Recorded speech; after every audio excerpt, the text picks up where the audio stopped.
Издательство «Эском» в переводе на русский «Вера» выпустило книгу «Наследие Стефана Пермского. Духовная история святыни Коми-края». Она рассказывает о событиях, которые происходили в жизни региона с конца XIX века и до начала 40-х годов XX.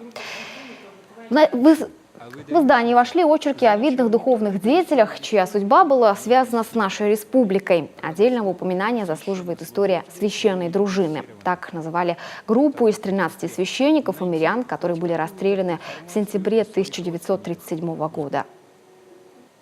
Символическое дело в каком отношении? Оно в том отношении символическое, что здесь представлен как раз весь срез нашего общества того времени. Это и бывшие красноармейцы, это и простые, это и военные там был, там были и монахи, там были представители духовного сословия, там были, так сказать, священники, там были инженеры.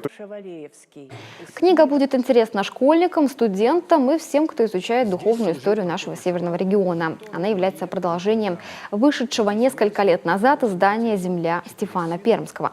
В планах выпуск 3-й части, в которой будет рассказано о духовной жизни Коми с военного времени и до наших дней.